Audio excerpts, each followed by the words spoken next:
वालेकुम friends, this is Tasawwur Abbas from PPSC smashers. और आज हम मैथमेटिक्स की सीरीज़ स्टार्ट करने जा रहे हैं जिसमें हम different competitive exam like CSS, PMS, PPSC, FPSC, इसमें जितना मैथमेटिक्स का पोर्शन होता है पेपर्स के अंदर वो हम कवर करेंगे। उस लिहाज से हम सबसे पहले स्टार्ट करें बेसिक मैथमेटिक्स से। ठीक है, बेसिक मैथमेटिक्स के बाद हम इसके डिफरेंट कंटेंट्स जो मैथमेटिक्स के हैं लाइक एज क्वेश्चन आ जाते हैं। उसके बाद ज्योमेट्री के क्वेश्चंस, रेशो प्रपोर्शन के क्वेश्चन, सीरीज़ क्वेश्चन आ जाते हैं मैथमेटिक्स के। तो वो सारे के सारे कंटेंट जो हैं हम इस सीरीज़ के अंदर अपने कवर करेंगे। तो सबसे पहले स्टार्ट करें हम बेसिक मैथमेटिक्स में। बेसिक मैथमेटिक्स में जो सबसे फर्स्ट चीज़ होती है जिसका आपको पता होना चाहिए, बेसिक मैथमेटिक्स के अंदर चंद रूल्स हैं जो बेसिक है मैथमेटिक्स के, वो आपको फिंगर टिप से याद होनी चाहिए। क्योंकि जब हम क्वेश्चन करते हैं तो क्वेश्चन के अंदर ये छोटे छोटे रिजल्ट जो होते हैं ये हम अप्लाई करते हैं। ठीक है, तो इसमें सबसे फर्स्ट चीज़ आती है बोर्ड मैथ्स। बोर्ड मैथ्स का आपको पता होना चाहिए ये क्या है। ये एक कीवर्ड है, हमने खुद से डेवलप किया हुआ है। हम किसी भी एक्सप्रेशन को जब सॉल्व कर रहे होते हैं ना, लाइक मैं यहाँ पे लिखता हूँ 2+2, ये एक एक्सप्रेशन है जिसके अंदर दो नंबर्स यूज हो रहे हैं, दो नंबर के दरमियान एक ऑपरेटर है, प्लस का एडिशन का ऑपरेटर है। ठीक है, तो ऐसी स्टेटमेंट को आप इजीली अंडरस्टैंड कर सकते हैं, इजीली जज कर सकते हैं, इजीली आप उसका आंसर दे सकते हैं। 2+2 = क्या आंसर होता है इसका? 4 आंसर आता है। लेकिन समटाइम हमारे पास क्या होता है कि कभी कभी ऐसी एक्सप्रेशन आ जाती है जिसमें मल्टीपल ऑपरेटर यूज हो रहे होते हैं। जैसे यहाँ पे एक ऑपरेटर यूज हुआ है ना एडिशन का, उसमें सब्ट्रैक्शन आ जाती है, मल्टीप्लिकेशन, डिवीजन भी आ जाती है, ब्रैकेट्स भी आ जाते हैं, पावर्स भी आ जाती हैं। इस तरह के मल्टीपल ऑपरेटर जब आ जाते हैं तो उस एक्सप्रेशन को हमें जज करना थोड़ा सा डिफिकल्ट हो जाता है, उसको अंडरस्टैंड करना या डायरेक्ट उसका आंसर देना थोड़ा सा मुश्किल हो जाता है हमारे लिए। तो उसके लिए हमने एक कीवर्ड बनाया हुआ है बोर्ड मैथ्स। ठीक है, समटाइम्स अमेरिकन और डिफरेंट कंट्रीज में इसको पेमडॉस के नाम से भी जाना जाता है। स्ट्रक्चर बिल्कुल सेम है, उसी उसी तरह फर्क सिर्फ इतना है, हम यहाँ पे brackets, B stand for brackets use करते हैं। वो लोग अमेरिकन एंड अदर कंट्रीज में जो है ब्रैकेट्स को वो पैरेंथेसिस बोलते हैं, तो इसलिए बी की जगह वो पी यूज कर लेते हैं। बल्कि दूसरा जो है स्ट्रक्चर इसका बिल्कुल सेम रहता है, सिर्फ बी की जगह वो पी यूज कर लेते हैं और बाकी जो है तकरीबन उनका जो है क्राइटेरिया सेम होता है। तो यहाँ पे हम बोर्ड मैथ्स से क्या मुराद लेते हैं? B stand for brackets. आपने क्या करना है, जो भी एक्सप्रेशन जिसमें मल्टीपल ऑपरेटर यूज हो रहे हैं, आपने सबसे पहले देखना है कि अगर कहीं पे ब्रैकेट्स इन्वॉल्व हो रही है उस एक्सप्रेशन में, तो सबसे पहले आपने ब्रैकेट्स को ऑफ करना है। ठीक है, ब्रैकेट्स के अंदर जो ऑपरेटर यूज हो रहे हैं आपने सबसे पहले वो अप्लाई करने हैं, वो उनको आपने ऑफ करना है। हम ब्रैकेट्स हमारे पास 3 टाइप्स की होती हैं। ये राउंड ब्रैकेट्स होती हैं। ठीक है, आपने ये देखना है अगर उस एक्सप्रेशन में राउंड ब्रैकेट्स आ रही हैं तो सबसे पहले आपने उनको ऑफ करना है। ठीक है, उसके बाद सेकंड होता है कर्ली ब्रैकेट्स, ये इस तरह की होती हैं। तो सेकंड में आपने देखना है अगर राउंड आ रही है तो पहले आपने उनको ऑफ करना है, उसके बाद अपने कर्ली ब्रेसेस पे जाना है। ठीक है, अगर राउंड ब्रैकेट यूज नहीं हो रही और डायरेक्ट कर्ली ब्रेसेस यूज हो रही है तो आपने डायरेक्ट उन्हीं को सॉल्व करना है। ठीक है, उसके बाद थर्ड जो होती है ये स्क्वायर ब्रैकेट्स होती हैं इस किस्म की। ठीक है, तो आपने थर्ड नंबर पे आपने स्क्वायर ब्रैकेट्स को सॉल्व करना होता है। ठीक है, उसके बाद हमारे पास ओ स्टैंड फॉर ऑर्डर। ठीक है, हाँ जी, ऑर्डर समटाइम इसको ऑफ के मीनिंग में बोला जाता है, जैसे पावर ऑफ। ठीक है, हमारे पास सपोज अगर कोई पावर इन्वॉल्व हो रही होती है ना किसी एक्सप्रेशन के अंदर, जैसे सपोज हमारे पास 2⁴, 4⁴, इस तरह के एक्सप्रेशन आ रही होती है। तो सेकंड नंबर पे आपने ये देखना कि यहाँ पे पावर इन्वॉल्व हो रही है, या हमारे पास सपोज कह लें परसेंट ऑफ। हाँ जी, जैसे हमारे पास सपोज लिखा होता है ना 25% ऑफ 1000। इससे हम क्या मुराद लेते हैं? 25 डिवाइडेड बाय 100 मल्टीप्लाई बाय 1000, ये 20 इससे कैंसिल हो जाएंगी। तो 25 को 10 से मल्टीप्लाई करेंगे तो 250 आंसर आएगा, यानी 20% ऑफ 1000 क्या आ गया? 250 आंसर आ गया। तो आपने इस तरह के ऑर्डर वाले जो आ रही होगी एक्सप्रेशन, आपने एक्सप्रेशन में जो ऑर्डर आ रहा होगा उसको आपने ऑफ करना है। या इस तरह के फ्रैक्शन ऑफ आ जाता है। हाँ जी, फ्रैक्शन ऑफ, जैसे हमारे पास सपोज अगर आ जाए 2/5 ऑफ 100, तो ये कैसे सॉल्व करेंगे? 2/5 मल्टीप्लाई बाय 100, 5 20 टाइम्स डिवाइड होगा, 20 को 2 से मल्टीप्लाई करेंगे तो आंसर इसका क्या आएगा? 40। तो इस तरह के हमारे पास जो है एक्सप्रेशन के अंदर ऑपरेटर इन्वॉल्व हो रहे होते हैं, ऑर्डर के ऑपरेटर। ठीक है, तो इसमें पावर का आ सकता है, ठीक है, उसके बाद परसेंट का आ सकता है, उसके बाद फ्रैक्शन ऑफ आ सकता है। ठीक है, तो आपने उस एक्सप्रेशन के अंदर देखना है कि अगर ये वाला ऑर्डर ऑपरेटर इन्वॉल्व हो रहे हैं तो सेकंड नंबर पे आपने ब्रैकेट ऑफ करने के बाद सेकंड नंबर पे आपने क्या करना है? ऑर्डर वाले ऑपरेटर अप्लाई करना है। ठीक है, हाँ जी, थर्ड नंबर पे होता है हमारे पास डी स्टैंड फॉर डिवीजन, ठीक है। 4 नंबर पे आपने मल्टीप्लिकेशन करनी है, फिर मल्टीप्लिकेशन करने के बाद आपने एडिशन करनी है और लास्ट पे आपने सब्ट्रैक्शन करनी है। और याद रखें आप, ये डिवीजन और मल्टीप्लिकेशन की आप जगह चेंज कर सकते हैं, पहले आप मल्टीप्लिकेशन कर सकते हैं, बाद में डिवीजन कर सकते हैं, ठीक है। सिमिलरली आप एडिशन और सब्ट्रैक्शन की भी जगह अल्टरनेट, आप पहले सब्ट्रैक्शन कर लें बाद में एडिशन कर लें, या पहले एडिशन कर लें बाद में सब्ट्रैक्शन कर लें, इट्स नो प्रॉब्लम। ओके, तो ये था हमारे पास बोर्ड मैथ्स का कंसेप्ट। सबसे पहले आपने ब्रैकेट्स ऑफ करनी होती हैं, ठीक है। उसके बाद आपने ऑर्डर ऑफ करना है, ऑर्डर ऑपरेटर अप्लाई करना है। तो ऑर्डर में 3 चीज़ें आ सकती है, या तो पावर आ सकता है, या परसेंटेज आ सकती है, या हमारे पास फ्रैक्शन ऑफ आ सकती है, ठीक है। उसके बाद division, multiplication, addition and subtraction, इस तरह के क्वेश्चन आ सकते हैं बोर्ड मैथ्स किसी भी सिंपल एक्सप्रेशन में जहाँ पे मल्टीपल ऑपरेटर यूज हो रहे होते हैं, उसमें इस तरह के क्वेश्चन आ सकते हैं। इसका एक क्वेश्चन लेते हैं, ज़रा इजीली हम उसको सॉल्व करेंगे, ताकि जो है ये हमारा कभी क्वेश्चन आ जाए हम उसको इजीली सॉल्व कर सके। बोर्ड मैथ्स यूज़ करते हुए किसी भी एक्सप्रेशन को अगर हम क्वेश्चन लेते हैं, कोई भी बोर्ड मैथ्स से रेलेवेंट, हमारे पास कोई भी एक्सप्रेशन आ जाए जिसमें मल्टीपल ऑपरेटर यूज हो रहे हो, जैसे हम यहाँ पे मैं लिख देता हूँ 3 प्लस ब्रैकेट लगा देता हूँ 18 डिवाइडेड बाय 6 मैं लिख देता हूँ, ब्रैकेट क्लोज कर देता हूँ, टू द पावर ऑफ 2 लिख देता हूँ, मल्टीप्लाई बाय 2। हाँ जी, ये हमारे पास एक्सप्रेशन है जिसके अंदर मल्टीपल ऑपरेटर यूज हो रहे हैं, एडिशन ऑपरेटर यूज हो रहा है, डिवीजन ऑर्डर ऑपरेटर हमारे पास यूज हो रहा है, ब्रैकेट्स आ रही है, मल्टीप्लिकेशन ऑपरेटर यूज हो रहा है। तो यहाँ ये एक्सप्रेशन में हमारे पास मल्टीपल ऑपरेटर यूज हो रहे हैं। तो यूजिंग बोर्ड मैथ्स आपने इसको सॉल्व करना है, ठीक है। सबसे पहले आपने देखें बोर्ड मैथ्स में किया, सबसे फर्स्ट चीज आती है ब्रैकेट्स, ठीक है। आपने ब्रैकेट्स को ऑफ करना है, ब्रैकेट्स को ऑफ करेंगे तो ये 3 को छोड़ दें। हाँ जी, ब्रैकेट्स के अंदर जो ऑपरेटर यूज हो रहा है, हाँ जी, अब एक चीज और, यहाँ पे एक ऑपरेटर आ रहा है ब्रैकेट्स के अंदर। अगर ब्रैकेट्स के अंदर भी मल्टीपल ऑपरेटर आ रहे हो, जैसे डिवीजन आ रहा है, डिवीजन के साथ एडिशन भी आ जाए, सब्ट्रैक्शन भी आ जाए, मल्टीप्लिकेशन भी आ जाए, ठीक है। तो आपने फिर क्या देखना है कि इसी हिसाब से पहले आपने डिवीजन करनी है, बाद में मल्टीप्लिकेशन करनी है, फिर एडिशन करनी है, और आखिर पे आपने सब्ट्रैक्शन करनी है, ठीक है। लेकिन यहाँ पे तो एक ही ऑपरेटर आ रहा है, मल्टीप्लिकेशन ऑपरेटर, तो आप सिंपली इसको डिवाइड करें, डिवाइड करेंगे तो इसके 3 टू द पावर ऑफ 2 चुके, मल्टीप्लाई बाय 2। हाँ जी, ब्रैकेट्स के बाद आपने ऑर्डर ऑपरेटर अप्लाई करना होता है। ऑर्डर में मैंने बताया था 3 चीज़ें हो सकती हैं, जो पावर ऑफ हो सकती है, जो परसेंटेज ऑफ हो सकती है, फ्रैक्शन ऑफ हो सकती है। यहाँ पे पावर आ रही है 3 टू द पावर ऑफ 2, 3 को छोड़ दें plus 3 to the power of 2, इसका आंसर क्या आएगा 9 मल्टीप्लाई बाय 2। हाँ जी, ऑर्डर ऑपरेटर आपने अप्लाई कर दिया। फिर हमारे पास क्या आती है, डिवीजन आती है। डिवीजन तो इसमें है ही नहीं, 2 ऑपरेटर बाकी हैं, एक एडिशन और दूसरा मल्टीप्लिकेशन। तो मल्टीप्लिकेशन आपने पहले करना है, एडिशन बाद में करना है। तो सबसे पहले मल्टीप्लिकेशन ऑपरेटर अप्लाई करते हैं, 3 प्लस मल्टीप्लिकेशन अप्लाई करेंगे तो 9 मल्टीप्लाई बाय 2, इसका आंसर आएगा 18, ठीक है। अब लास्ट पे एक ऑपरेटर हमारे पास बच गया, तो इजीली आपने इसको आंसर दे देना है, 18 प्लस 3 करेंगे तो 21 इसका आंसर आएगा, ठीक है।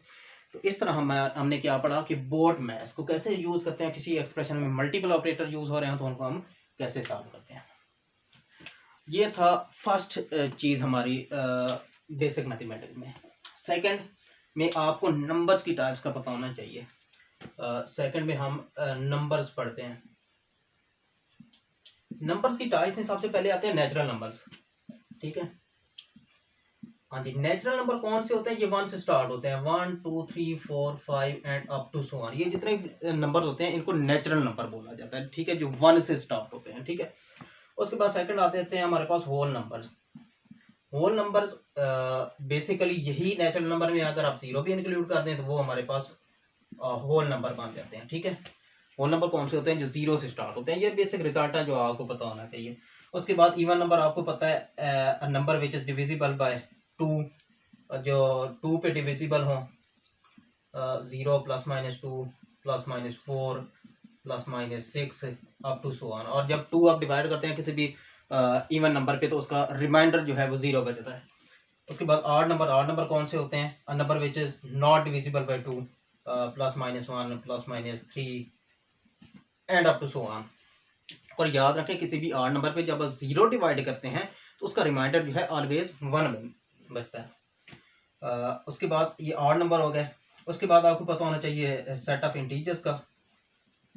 इंटीजर कौन से नंबर्स होते हैं, इंटीजर में 0 भी इंक्लूड होती है, पॉजिटिव वाले भी सारे के सारे होते हैं, plus minus 2 plus minus 3 up to so on. Positive वाले भी होते हैं और सारे के सारे उसमें नेगेटिव वाले भी आ जाते हैं, ठीक है। उसके बाद एक होता है प्राइम नंबर। हाँ जी, प्राइम नंबर कौन से होते हैं? प्राइम नंबर ऐसे नंबर्स होते हैं जिसके दो फैक्टर्स होते हैं। ओके, कौन कौन से फैक्टर होते हैं? जिनका इटसेल्फ वही अपना फैक्टर होता है और दूसरा उसका वन, कोई और उसका तीसरा फैक्टर नहीं हो सकता। तो इसलिए इसका हो सकता है हमारे पास 2, 3, 5, 7, 11 अप टू सो ऑन। ये ऐसे नंबर हैं जिनके सिर्फ दो फैक्टर है हमारे पास। 2 का अगर आप फैक्टराइजेशन करें ना, इसका या इस पे 2 इसका फैक्टर बनता है या 1 इसका बनता है। 3 की आप फैक्टराइजेशन करें तो 3 मल्टीप्लाई 1, इसके दो ही फैक्टर बनते हैं, 3 एंड इटसेल्फ। 5 के 5 एंड इटसेल्फ। इसी तरह प्राइम नंबर कौन से नंबर होते हैं जिनके दो फैक्टर होते हैं, इटसेल्फ एंड 1। तो ये कुछ टाइप्स ऑफ नंबर्स थे, ये आपको इनका आइडिया होना चाहिए। चूँकि ये बेसिक मैथमेटिक्स के जो रिजल्ट हैं, ये जब क्वेश्चन हम करेंगे तो उसमें हम कहीं कहीं पे अप्लाई करेंगे। उसके बाद थर्ड चीज़ आ जाती है फ्रैक्शन। पहली चीज़ हमने बोर्ड मैथ्स पढ़ी थी, दूसरी चीज़ हमने टाइप्स ऑफ नंबर पढ़े, तीसरी चीज़ है फ्रैक्शन। फ्रैक्शन क्या होती है? A number that represent a part of a whole number. Whole number का कोई भी छोटा सा पार्ट लेने ना, जैसे ये 1 होल नंबर है ना, मैं यहाँ पे लिख देता हूँ 1 का हाफ कर देता हूँ, 1 डिवाइडेड बाई 2, ये 1/2। ये एक फ्रैक्शन बन गई है। A number that represent a part of a whole number. Whole number को कोई भी छोटा पार्ट ले लें तो वो आपके पास क्या बन जाएगी? फ्रैक्शन बन जाएगी। ठीक है, और फ्रैक्शन की मैथमेटिकली बेसिकली फॉर्म भी यही होती है, number which can be written in the form of p divided by q, where p q belongs to whole number and q does not equal to 0। क्योंकि डिनोमिनेटर में जो number आ रहा होता है वो 0 के अलावा होना चाहिए, 0 नहीं होनी चाहिए, 0 के अलावा होना चाहिए। ठीक है, तो बेसिकली जो न्यूमरेटर और डिनोमिनेटर की सूरत में लिखे जाते हैं उनको क्या बोलते हैं? हम फ्रैक्शन बोलते हैं। ठीक है, फ्रैक्शन में आपको फिर दूसरी चीज़ जो होती है वो शॉर्ट डिवीजन होती है। ठीक है, शॉर्ट डिवीजन का आपको पता होना चाहिए। शॉर्ट डिवीजन से क्या मुराद है? अगर हमारे पास कोई भी फ्रैक्शन आ जाती है ना, जैसे मैं यहाँ पे लिखते हैं तो 25 डिवाइडेड बाई 15, तो इसकी शॉर्ट डिवीजन फॉर्म क्या होगी? इसकी शॉर्ट डिवीजन फॉर्म क्या होगी? हाँ जी, शॉर्ट डिवीजन फॉर्म कैसे लिखते हैं? आप ये देखते हैं कि दोनों जो नंबर्स आ रहे हैं ना हमारे पास 25 और 15, आप कोई ऐसा नंबर लें जो दोनों पे डिवाइड हो रहा हो। तो कौन सा नंबर है जो दोनों पे डिवाइड हो रहा है? मेरे ख्याल में 5 एक ऐसा नंबर है जो दोनों पे डिवाइड हो रहा है। तो 5 को इस पे भी डिवाइड कर दें, 5 टाइम्स होगा, इधर 3 टाइम्स होगा, तो इसका आंसर क्या आएगा? 5/3। ये इसकी शॉर्ट डिवीजन फॉर्म थी। ठीक है, फ्रैक्शन की कोई भी फ्रैक्शन आ जाए हमारे पास, उसकी शॉर्ट डिवीजन फॉर्म हम इस तरह लिख सकते हैं। उसके बाद फ्रैक्शन के अंदर जो तीसरी चीज़ होती है वो, अगर आपके पास कोई भी दो फ्रैक्शन सेम आ जाए, जैसे यहाँ पे मैं लिख देता हूँ ये a divided by b is equal to 4 divided by 3। ये दो फ्रैक्शन है, डिनोमिनेटर और न्यूमरेटर की सूरत में लिखी हुई है, दो फ्रैक्शन आपस में सेम आ गई हैं। तो अगर दो फ्रैक्शन आपस में सेम आ जाए, हम कैसे कर सकते हैं? इनको क्रॉस मल्टीप्लाई कर सकते हैं। कैसे?